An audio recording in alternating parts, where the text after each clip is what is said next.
My cardiologist called it a routine procedure.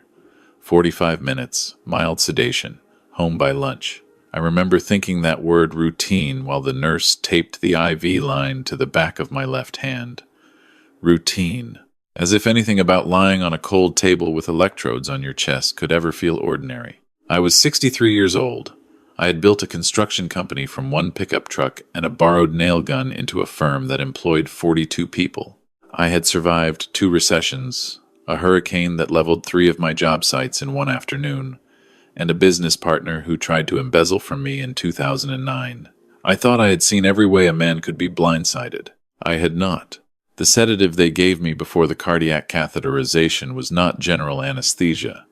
The nurse explained this clearly before the procedure. Twilight sedation, she called it. Enough to keep you calm, enough to take the edge off the discomfort, but not enough to put you completely under. Most patients drift in and out. Most patients remember very little afterward. I remembered everything. The procedure itself went fine. My cardiologist told me afterward that my arteries looked good, that the stress test results had been a false alarm, that I could expect many more years of strong health. I was lying on the recovery gurney, eyes still closed, the sedative still heavy in my blood, listening to the sound of monitors beeping softly down the hallway. I was not asleep. I was somewhere in that gray, suspended space between consciousness and sleep, aware of everything around me but unable to fully move or speak without obvious effort. That is when I heard my wife's voice just outside the curtain. She was not speaking to a nurse. She was not asking about my recovery or my discharge time. Her voice was low, deliberately quiet, the way you speak when you do not want to be overheard. But the curtain was thin cotton, and the hallway was empty at that hour, and I heard every word. "He's still in recovery," she said. "We have time." A pause. She was listening to someone on the other end of a phone call. "I already talked to Martin. The account is in both our names. He can't block it without my signature, but if I move it first, it's done. It's legal. He'd have to sue me to get it back, and by then," another pause, "by then we'll be gone." That was always the plan, wasn't it? I lay completely still. I controlled my breathing. I kept my eyes closed. Every instinct in my body told me to sit up, to throw back that curtain, to demand to know what I was hearing. But something older and colder than instinct held me in place. Something that knew, without fully understanding yet, that what I did in the next 60 seconds would determine everything that came after. I stayed still. I know, she said, her voice dropping even lower.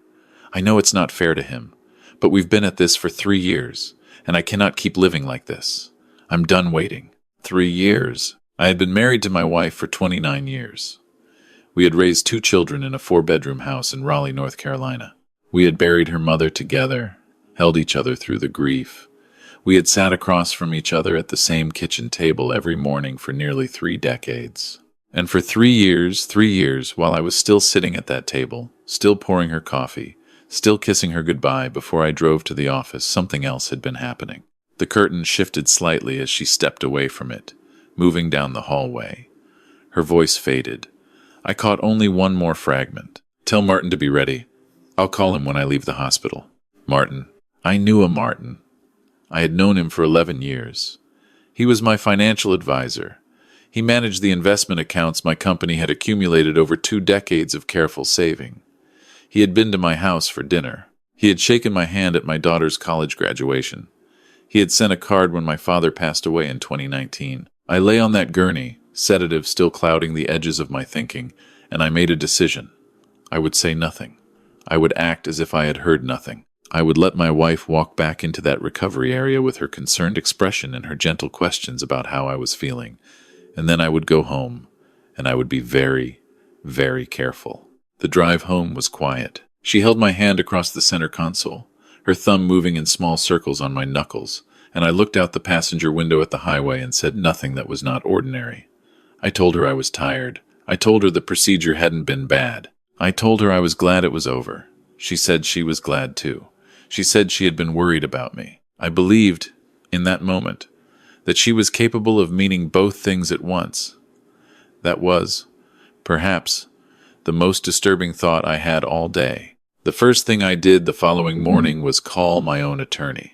Not the firm I used for company contracts. A different attorney. One I had met briefly at a Chamber of Commerce event 2 years earlier. A quiet man named Gerald who specialized in asset protection and divorce law. I told his receptionist it was urgent. Gerald saw me that afternoon. I sat in his office and told him what I had heard, exactly as I had heard it. He listened without interrupting, made notes in a yellow legal pad, and when I finished, he looked at me over his glasses for a long moment. "You said the account is in both names," he said. "Yes." "And your financial advisor is Martin?" "Martin Haverford. He's been managing our accounts for 11 years. Gerald set his pen down. "I want you to understand something before we go further. What you heard does not necessarily mean what it sounds like. There could be an innocent explanation." "I know," I said, "but I need to know for certain, one way or the other." "Then the first thing we do," he said, "is you do not touch, move, or mention those accounts. You do not confront your wife. You do not confront Martin. You do not change your behavior in any way. Can you do that?" I thought about 29 years. I thought about her thumb moving on my knuckles. I thought about 3 years. "Yes," I said, "I can do that."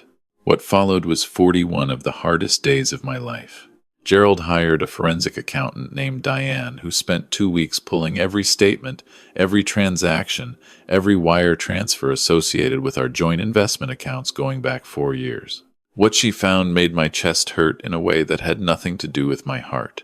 Over a period of 31 months, a total of $412,000 had moved out of 3 separate accounts through a series of small transfers, nothing large enough to trigger automatic alerts, nothing fast enough to look like a sudden drain. Each transfer had required both signatures, which meant my wife had been signing documents I had never seen, forging the authorization in my name on at least 11 occasions.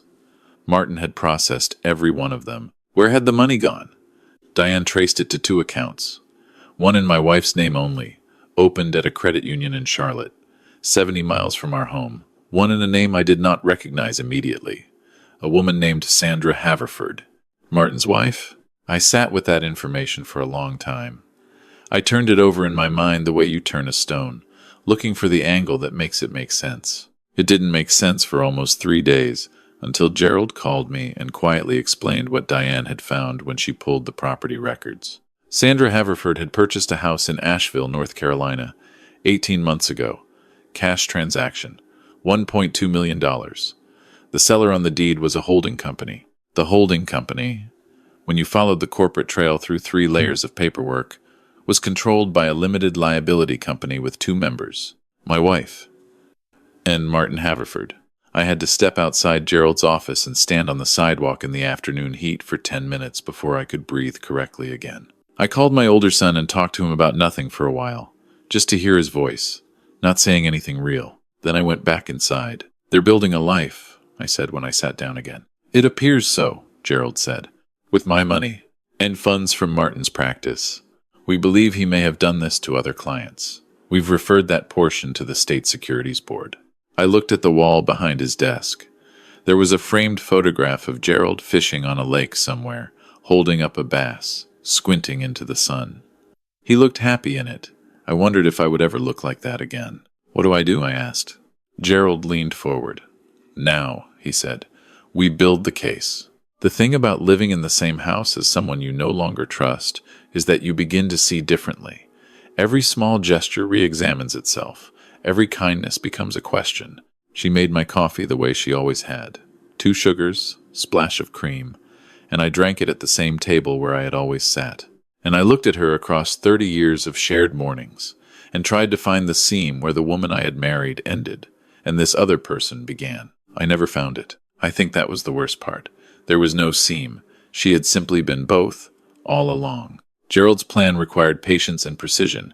We needed to catch the final transfer, the large one my wife had referenced on the phone, the one she was apparently waiting to execute. We did not have to wait long. 3 weeks after I overheard her in the hospital hallway, Diane flagged an attempted transfer of $280,000 from the largest of our investment accounts. My wife had submitted the paperwork to Martin. He had initiated the transfer. What neither of them knew was that Gerald had already filed a civil fraud motion that placed a temporary hold on those exact accounts, granted by a judge 2 days earlier. The transfer was blocked automatically, and because the transfer attempt was now part of an active legal proceeding, every communication surrounding it became discoverable evidence. Martin's emails to my wife, collected through the discovery process, went back further than 3 years. They went back to a company conference in Charleston, South Carolina, in the fall of 2016, a weekend event. I had brought my wife along, introduced her to my financial team, thought nothing of it. One of those emails, dated the following January, contained a sentence I still think about sometimes. Martin had written, "This will take time to do right, but we've already waited this long." I was 63 years old. I had given that marriage everything I had, and for 7 years, while I was doing that, something else had been quietly running alongside it, patient as erosion, waiting. The deposition was held in Gerald's conference room on a Tuesday morning in October. My wife arrived with her attorney, a sharp-featured woman who projected confidence the way a spotlight projects light by making everything around it look darker. My wife was dressed carefully. She sat across the long table and looked at me with an expression I had never seen on her before. Not guilt, exactly. Something more complicated, something almost like sadness. I had spent weeks preparing for that moment. I had rehearsed being hard. I had rehearsed being cold. What I had not prepared for was the specific weight of sitting across from 29 years and watching it look back at you with that expression. But I had made a promise to myself on that recovery gurney. I had made a decision, and I kept it. The evidence Gerald presented took 3 hours to walk through. The forged authorizations, the wire transfers, the property in Asheville, the emails, the corporate structure of the holding company. With each document that went on the table, her attorney's confidence dimmed slightly, like a light being turned down on a dimmer switch. At 2:45 in the afternoon, her attorney requested a recess. At 4 to 10, they came back with an offer. My wife would voluntarily dissolve the holding company and return the Asheville property to a shared marital estate. She would waive all claims to the blocked investment accounts. She would sign documents confirming that the forged authorizations were executed without my knowledge. In exchange, I would agree not to pursue criminal charges for the forgery. I looked at Gerald. He gave me the small nod we had discussed. I looked back across the table. "Tell her attorney," I said, "that we accept." There is a particular silence that exists in a room after an agreement like that is reached. It is not peaceful silence. It is the silence of something large and permanent settling into its final position, the way a demolished building finishes falling and the dust begins to clear. My wife gathered her papers and stood and walked toward the door and paused, and for one moment she turned and looked at me, and I thought she was going to say something. Something real. Something that would explain or account for 7 years of parallel lives. She didn't. She walked out. Martin's situation resolved itself less quietly. The Securities Board investigation found 3 other clients he had defrauded using variations of the same method. He surrendered his license in November. The district attorney filed separate charges. I provided a statement when asked and then let it proceed without me. Some things you hand to the appropriate institution and walk away from. I sold the house in Raleigh in December. 29 years of accumulated life, packed into a moving pod and distributed among my 2 sons, an estate sale company, and a storage unit I intended to deal with eventually. I kept the kitchen table. I don't know why. Old habits are strange that way. I moved into a smaller house on the outer edge of Cary, with a back porch that faced west, and I sat on that porch on the first evening after I moved in, watching the light go out of the sky, and I took stock of what I had. I had my company. I had my 2 sons, both of whom had called me every week throughout the entire ordeal without fully knowing what the ordeal was, because they sensed something, and they showed up the way they always had. I had Gerald, who had become, over those 41 days, something closer to a friend than an attorney. I had my health, confirmed by the clean catheterization results that had sent me to that recovery gurney in the first place. And I had, for the first time in a very long time, a complete picture of my own life, clear on every side.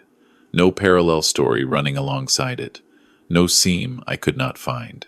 My younger son drove up from Wilmington in January with his wife and my 2 grandchildren, and they filled that small house with noise and toys left on the floor, and questions I could not always answer, and laughter I had not heard inside my own walls in what felt like a very long time. My grandson, who was 4, found the kitchen table that I had kept and climbed onto it and stood on top of it and announced that he could see the whole world from up there. I told him to get down before he fell. He got down, laughing. Then he climbed back up. I stood in the doorway of my own kitchen and watched him, and I thought about a recovery gurney and a thin cotton curtain and a voice saying, "We've been at this for 3 years." I thought about the moment I had decided to stay still and keep my eyes closed and breathe and wait. I thought about Gerald's legal pad, about Diane's spreadsheets, about $412,000 and the full amount that had been recovered, about a deposition room and the specific weight of 29 years across a conference table. And I thought, I built this company from one pickup truck. I outlasted 2 recessions and a hurricane and a dishonest business partner. I am 63 years old and I am sitting in my own house, and my grandson is standing on my kitchen table telling me he can see the whole world. Some men, when they are betrayed, become smaller. They collapse inward. I understand that impulse. I felt it myself, on the sidewalk outside Gerald's office, trying to breathe, but I did not become smaller. I walked into that kitchen, and I lifted my grandson off the table, and I held him up near the ceiling so he really could see the whole room. And he laughed so hard he got the hiccups, and his mother told me I was encouraging bad behavior.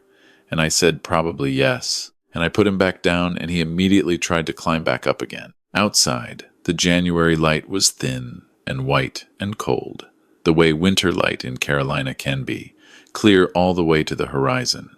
I put the coffee on. My daughter-in-law set plates on the table around the evidence of my grandson's recent ambitions. My younger son came in from the back porch where he had been on a work call and dropped his phone in his pocket and looked at me the way he had been looking at me for months, that careful, checking look, the one that was really asking, "Are you okay, Dad?" I handed him a coffee mug. I nodded once. He nodded back, picked up his coffee, let it go. There is one more thing I want to tell you, because it is the thing I come back to most often when I think about all of it. 3 days after the deposition, I received a letter. Not from my wife, not from her attorney, from Martin Haverford. I considered throwing it away without opening it. I considered sending it to Gerald.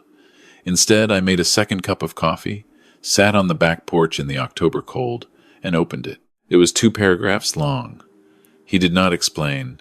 He did not justify. He said only that he knew he had violated a trust that had taken years to build, and that he had told himself enough stories about why it was acceptable that he had stopped being able to hear himself clearly. He said he did not expect forgiveness. He said he hoped I would be all right. I sat with those 2 paragraphs for a long time. Then I folded the letter, put it back in the envelope, put the envelope in the recycling bin, and went inside. I have been asked, more than once since all of this resolved itself, whether I am angry, whether I miss what I thought I had, whether it changed how I see people, how much I trust, how willing I am to let someone sit across from me at the same kitchen table for 30 years. My honest answer is that I am 63 years old, and I have learned that the most important moment in any crisis is not the moment of discovery. It is the moment immediately after, when you are still lying still, heart pounding, eyes closed, and you have a choice between reacting and thinking, between giving yourself away and giving yourself time. I chose time. I am glad I did. The coffee is always better when you have somewhere good to be.